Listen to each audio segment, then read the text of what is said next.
کہ بار بار نماز کی تاکید کرنے سے کبھی شوہر ناراض ہو یا ناراضی کا خدشہ ہو تو کیا کیا جائے؟ بار بار کوئی کام بھی نہیں کرنا چاہیے. ہمیشہ جو بات بھی کہنی ہو سلیقے کے ساتھ کہنی چاہیے. جب آپ کسی کو چڑھا دیں گے، وہ شوہر ہو یا بیوی، تو اس کے نتیجے میں بات پہنچے گی نہیں. دیکھیے ہمارے پروردگار نے جہاں ہمیں یہ کہا ہے کہ ہم اپنے گرد و پیش کے ماحول میں لوگوں کو اچھی بات بتائیں، وہاں اس کے بتانے کا طریقہ بھی بیان کیا ہے. قرآن مجید کے الفاظ یہ ہیں کہ ادعو الی سبیل ربک بالحکمہ، اپنے رب کے راستے کی طرف جب بھی بلانا ہو تو حکمت کے ساتھ بلاؤ، دانائی، دانش مندی، دلیل کے ساتھ، اچھے طریقے سے، دوسرے کا مزاج دیکھ کر، بات کا موقع دیکھ کر، صحیح وقت پر. یعنی اگر ایک آدمی باہر سے آیا ہے، آگے کوٹ اتار رہا ہے، بوٹوں کے تسمے کھول رہا ہے، آپ کا نماز پڑھیے، تو پہلے اپنی اصلاح کر لینی چاہیے.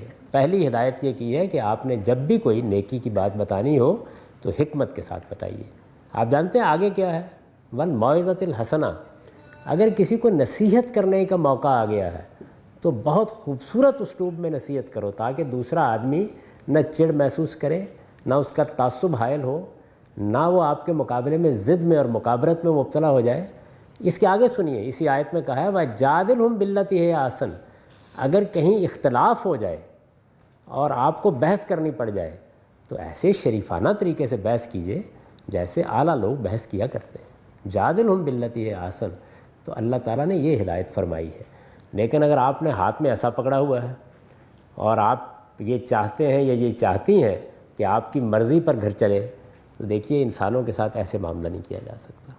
کبھی موقع دیکھ کر مناسب طریقے سے اچھے اسلوب میں بات کہہ دیجئے. پھر اس کے لیے بڑے انڈائریکٹ بالواسطہ طریقے اختیار کرنے چاہیے. انسان کے آپ جانتے ہیں کہ اللہ تعالیٰ نے جو آدم کو ایک باغ میں رکھ کے سبق دیا وہ کیا ہے؟ وہ سبق یہ ہے کہ شیطان دو جگہ سے حملہ کرے گا. ایک انانیت، دوسرے جنس. دونوں چیزوں کو واضح کر دیا. اس کے سامنے فرشتوں کو پیش کر کے سجدے کا حکم دے دیا، ایک بڑی برتر مخلوق، اور یہ بتایا کہ یہ دیکھو تم سے کہیں برتر ہونے کے باوجود میرے حکم پر سجدہ ریز ہو گئے. ابلیس نے سرکشی اختیار کر لی، درحالے کہ فرشتوں کے مقابلے میں وہ برتر نہیں تھا. اس کے باوجود تو گویا انسان کو یہ سبق دیا گیا کہ خرابی کہاں سے ہوگی؟ انانیت سے ہوگی. ضد، انانیت، ہٹ درمی یہ انسان کے اندر پیدا نہیں کرنی چاہیے. اگر آپ کو دین بتانا ہے تو ایسا بالواسطہ طریقہ اختیار کیجئے کہ بات بھی پہنچ جائے اور دوسرے آدمی کو بحث اور مکابرت کا موقع ہی نہ ملے. آپ دیکھیں اللہ کی کتاب قرآن مجید میں وہ موقع بھی آئے ہیں جب اللہ تعالیٰ نے بڑا سخت تبصرہ کیا ہے، لیکن نام نہیں لیا کسی کا، کسی کو براہ راست مخاطب نہیں کیا، بلکہ بہت جنرل اسلوب میں، عمومی اسلوب میں بات کی ہے. رسالت مآب صلی اللہ علیہ وسلم کے بارے میں بھی یہ معلوم ہوتا ہے کہ جب کبھی کسی خرابی یا کمزوری کی طرف توجہ دلانا ہوتی تو ما بال و اقوام یہ اسلوب اختیار کرتے ہیں. لوگوں کو کیا ہو گیا وہ ایسا کرتے ہیں.